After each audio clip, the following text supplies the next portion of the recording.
નમસ્તે વિદ્યાર્થી મિત્રો, ધોરણ 8 વિષય સામાજિક વિજ્ઞાન એકમ 2 એટલે કે પાઠ 2 પર્યાવરણ પ્રદૂષણ. વિદ્યાર્થી મિત્રો, આ એકમમાં આપણે 4 એવા પ્રદૂષણોની જે માહિતી મેળવવાની છે. એમાં ગયા લેક્ચરમાં તો 2 પ્રદૂષણની જે આપણે વાત કરી, એક તો પાણીનું પ્રદૂષણ અને બીજું તો હવાનું પ્રદૂષણ. વિદ્યાર્થી મિત્રો, આજે આપણે આ લેક્ચરમાં તો માત્ર એક પ્રદૂષણ વિશે જે ચર્ચા કરવાની છે તે છે ભૂમિનું પ્રદૂષણ એટલે કે જમીન પ્રદૂષણ. વિદ્યાર્થી મિત્રો, જે પણ આપણે આગળ લેક્ચરમાં વાત કરી કે માનવની વિકાસ યાત્રા એટલે કે જેમ અવનવી અનેક એવી શોધોને કારણે જે પણ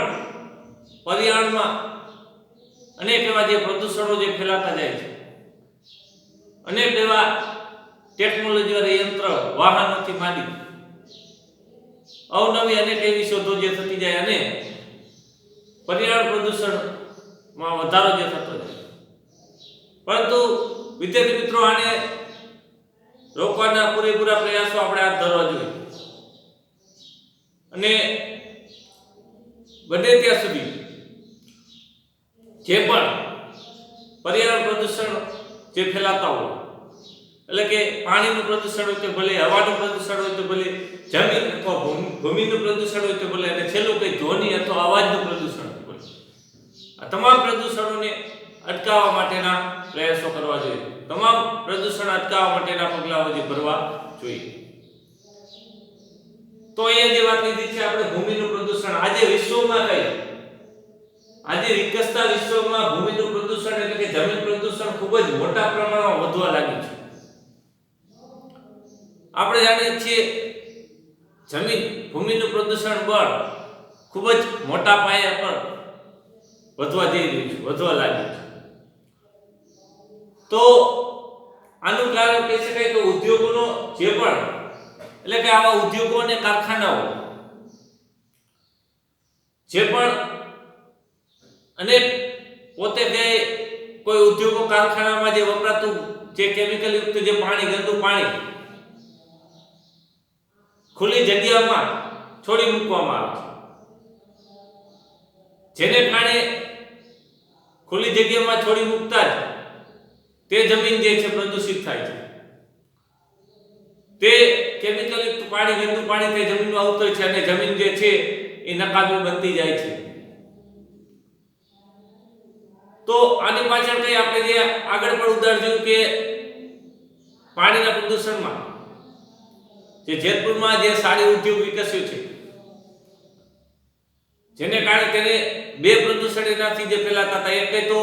તેનું જે એટલે કે સાડી બનાવવાનો જે પ્લાન્ટ, જે ઉદ્યોગ જે છે,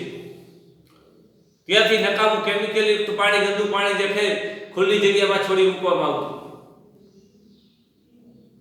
અને અમુક તો જે પણ વહેતી નદીઓમાં તે પાણી છોડી મૂકવામાં આવતું, તો જેને કારણે 2 જે પ્રદૂષણો જે ફેલાણા, એક તો પાણીનું પ્રદૂષણ, બીજું તો જમીન અથવા ભૂમિનું પ્રદૂષણ. તો એના ઉપર કડક રીતે અમલ કરી સરકારે પણ કડક કાયદો જે અપનાવી અને જ્યાં સુધી યોગ્ય જગ્યાએ પાણીનો નિકાલ નહીં થાય, એટલે કે તેમાં વપરાતું આ જે કેમિકલ યુક્ત પાણી, જેને કારણે જે 2 પ્રદૂષણો જે ફેલાય છે. આપણે આગળ વાત લીધી કે પાણીના પ્રદૂષણ, તો પાણીમાં તે કેમિકલ જે ભળવાથી પાણી જે દૂષિત થાય છે અને તે પાણી જીવજંતુઓ જે પીવે છે અને મૃત્યુ પામે છે. ત્યારબાદ ભૂમિનું પ્રદૂષણ મોટા પાયા પર જે ફેલાય છે, એટલે કે પાણીનો જે ફેલાવો થતા જમીન જે નકામી બનતી જાય છે. તો આ 2 પ્રદૂષણ અટકાવવા માટે જે સરકારે યોગ્ય પગલાં ભર્યા અને કડક વલણ જે અપનાવ્યું અને જ્યાં સુધી એ પાણીનો યોગ્ય જગ્યાએ નિકાલ ન થાય ત્યાં સુધી કારખાનું જે બંધ કરવાનું જે હુકમ જે કરવામાં આવ્યો માલિક.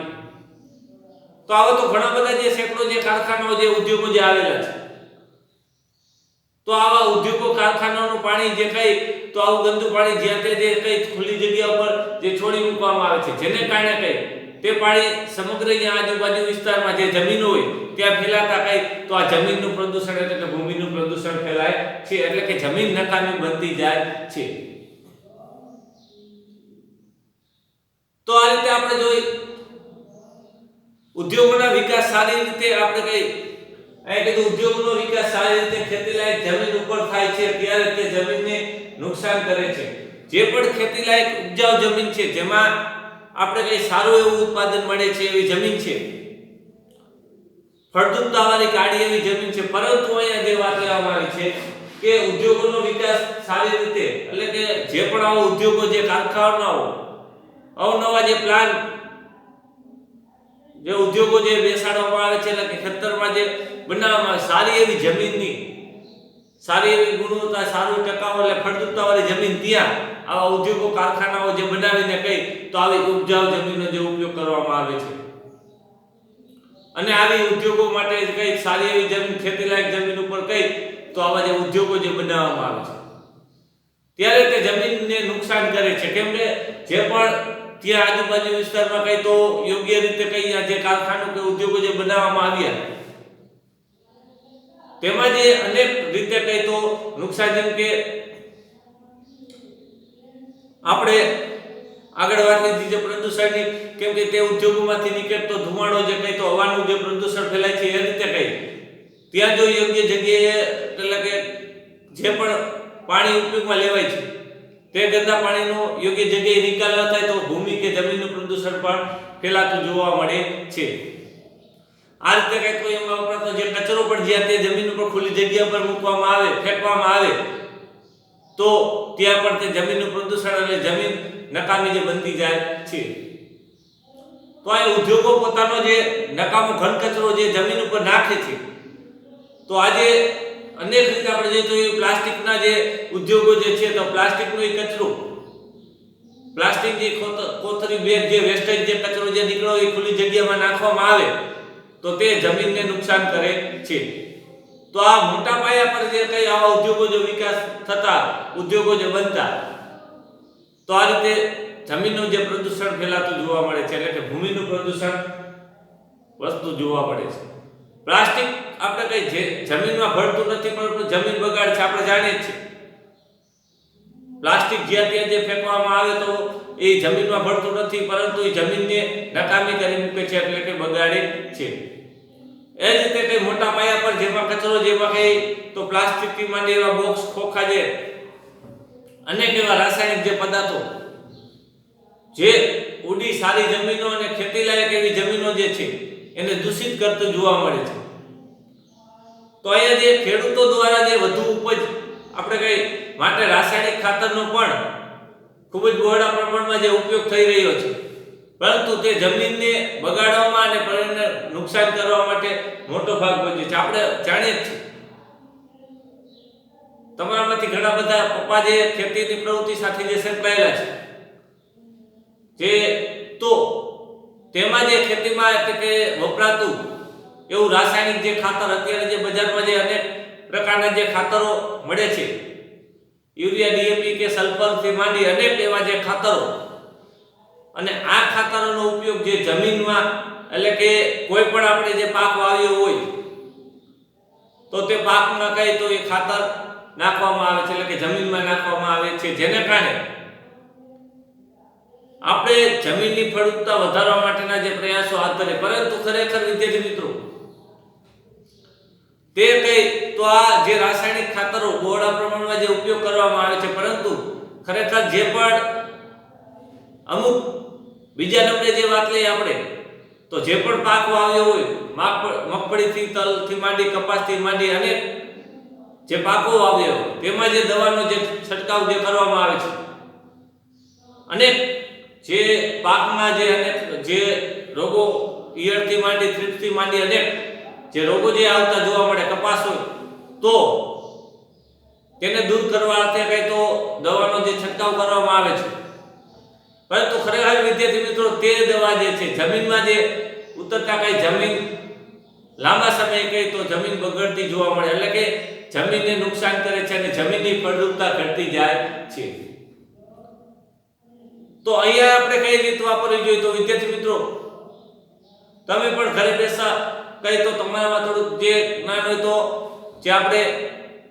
વાત કરી શકો તો અહીંયા જે ટેકનિક વાપરવી જોઈએ વિદ્યાર્થી મિત્રો કે જે પણ દવાનો છંટકાવ કરવામાં આવે છે તે દવા આયુર્વેદિક ઔષધીયમાંથી જે બનાવેલી દવાનો જો છંટકાવ કરવામાં આવશે તો જમીનની ફળદ્રુપતા ઘટશે નહીં, એટલે કે જમીન થોડીક કઈ તો ગુણવત્તા જે જળવાઈ રહી છે અને ફળદ્રુપતા જે અનેક બીજી જે દવાઓનો છંટકાવ કરવામાં આવે છે તો તેમાંથી જમીનની ફળદ્રુપતામાં ઘટાડો જોવા મળશે, જ્યારે ઔષધીયમાંથી જે બનાવેલી દવા જે છે એનો જે છંટકાવ કરવામાં આવે, એને પાક ઉપર જે છંટકાવ કરવામાં આવે તો જમીનની ફળદ્રુપતા જળવાઈ રહે છે. બીજી વાત લઈએ વિદ્યાર્થી મિત્રો આપણે જે ખાતર, તો આવા રાસાયણિક ખાતરને બદલે કઈ તો છાણિયું એવું જે ખાતરનો ઉપયોગ કરવામાં આવે તો આપણે વધુ ઉત્પાદન અને જમીનની ફળદ્રુપતા પણ વધારે છે, જમીનને પોચી પણ બનાવે છે. પરંતુ ખરેખર વિદ્યાર્થી મિત્રો અત્યારે કઈ તો ખેડૂત મિત્રો જે બધાય જે છે તો વધુ કોઈ આવા રાસાયણિક ખાતર અને જે બજારમાં જે અનેક એગ્રોમાં મળતી જે દવાઓનો ઉપયોગ વધુ ખેતીમાં જે કરતા જોવા મળે છે. આજે આ જ રીતે વાત લઈએ તો બીજું, આજે ઉદ્યોગોના અને ગટરોના જે પાણીનો ઉપયોગ ઉપજાઉ જમીનમાં થવાથી તેમાં પાક જે વાવવામાં આવે છે, જેમ કે અનાજ, શાકભાજી જે દૂષિત થાય છે, કેમ કે જે પણ ખેતીમાં જે પાક વાવ્યો છે હવે આ ખેતીમાં જે પાણી જે પાવામાં આવે છે, પરંતુ એ પાણી જે ગટરનું જે પાણી, એટલે કે આપણે ખેતરની બાજુમાં કોઈ નદી વહેતી હોય કે ચેકડેમ હોય, એમાં કોઈ ગામના જે કચરાવાળું જે પાણી અથવા કોઈ કારખાનાનું જે ગંદુ પાણી જે એ ચેકડેમ કે નદીમાં છોડી મૂકવામાં આવ્યું તો તે પાણી આપણે ખેતીમાં પાકને પહોંચાડશું અથવા તે પાણી જે આપણે પાકને આપશું, પરંતુ ખરેખર તે પાણી આપણી જે ખેતી જમીનમાં જે પાયું તો તેમાં જે વાવેલો પાક કોઈ પણ હોય, અનાજ, શાકભાજી તે દૂષિત થાય છે, જેના લીધે કઈ તો જે પણ રોગો થાય છે અને હાડકાના રોગો થતા જોવા મળે છે. હવે તે શાકભાજી અથવા અનાજ જે ખાવાથી તો છઈ અને હાડકાના રોગો નેનો ફેલાવો થાય છે અને ઉપજાઉ જમીન ઓછી થતા અનાજની પણ તંગી સર્જવાની શક્યતા જોવા મળે છે. હવે કઈ તો સારી એવી જમીન, ફળદ્રુપતાવાળી જમીન, પરંતુ ધીમે ધીમે એની ફળદ્રુપતા આ રીતે ઘટતી જાય અને જે પણ ભવિષ્યમાં જે કઈ તો ઉત્પાદન ઓછું આવતું જાય છે. તો આ રીતે જમીનમાં તે ઉમેરાતા અનેક એવા પ્લાસ્ટિકના અને કારખાનાઓના પાણી એવા અનેક જીવાણુઓનો જે નાશ કરે છે.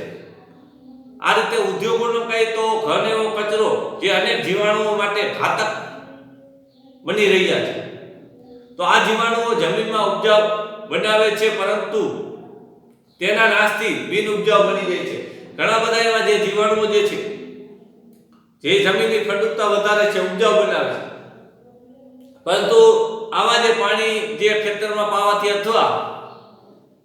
ઘન કચરો જે જમીનમાં ફેંકવાથી આ જમીનની ફળદ્રુપતા, એટલે કે આવા જીવાણુઓ જે સૂક્ષ્મ જીવાણુઓ નાશ પામે છે અને જેને કારણે કઈ તો જમીન બિન ઉપજાઉ બની જાય છે. એટલે કે આપણે એને કહીએ તો ખેતીમાં જમીનમાં કઈ ઉત્પાદનનું પ્રમાણ જે ઘટતું જોવા મળે છે, જમીનની ફળદ્રુપતા ઘટવાને કારણે. આજે આપણે કહીએ તો ભૂમિ પ્રદૂષણ અટકાવી શકીએ તેમ છીએ, તો આપણે હંમેશા જાણીએ કે પ્લાસ્ટિક અને કેમિકલનો યોગ્ય અને ઉપયોગ જરૂર પૂરતો જ કરવો જોઈએ અને ઉપજાઉ જમીન જે છે તેમાં ઉદ્યોગો સ્થાપવા ન જોઈએ. ખરેખર જે સારી જમીન છે, જે ખેતી માટે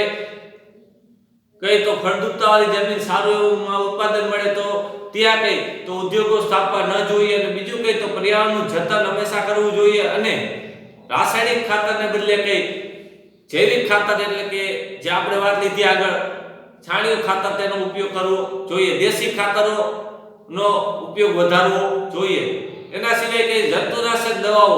ઓછા પ્રમાણમાં જે ઉપયોગમાં લેવી જોઈએ અને અનેક રીતે નકામા જે પ્લાસ્ટિક અને ઘન કચરાને જે બાળીને અને રિફાઇન કરીને તેનો નાશ કરી ફરીવાર તેનો ઉપયોગ કરવો જોઈએ. આ રીતે કઈ તો અનેક પરંપરાગત સ્ત્રોતોનો ઉપયોગ કરવો જોઈએ, જેમ કે લીલો પડવાશ અને નવી ટેકનોલોજીનો ઉપયોગ વધારવો જોઈએ.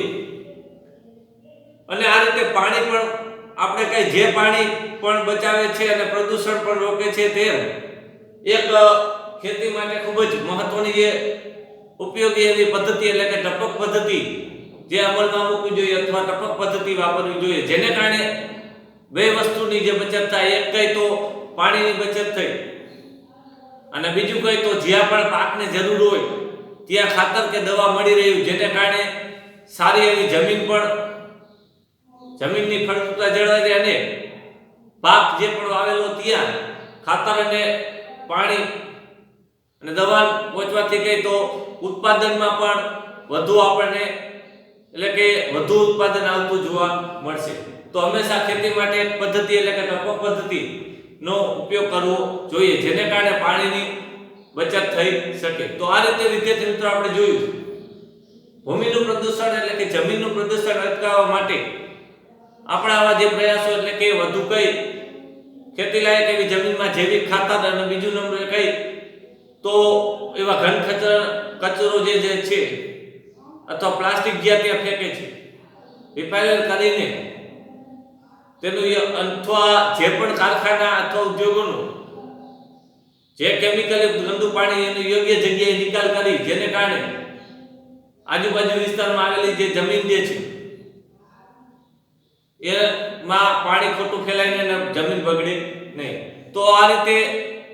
જે પર્યાવરણ પ્રદૂષણ એટલે કે ભૂમિનું પ્રદૂષણ અટકાવવા માટેના આવા આપણે પ્રયાસો કરવા જોઈએ, અનેક રીતે આવા જે પગલાઓ લેવા જોઈએ. તો અહીંયા વિદ્યાર્થી મિત્રો આપણે ત્રણ એવા પ્રદૂષણોની જે વાત કરી. સૌપ્રથમ જોઈએ તો પાણી પ્રદૂષણ, બીજા નંબરે કઈ તો હવાનું પ્રદૂષણ અને ત્રીજું કઈ તો ભૂમિ અથવા જમીનનું પ્રદૂષણ. અને હવે પછીના લેક્ચરમાં આપણે વાત લેવાની છે ધ્વનિ એટલે કે અવાજનું પ્રદૂષણ. તેની ચર્ચા હવે પછીના આપણે આવતા લેક્ચરમાં કરશું. અસ્તુ.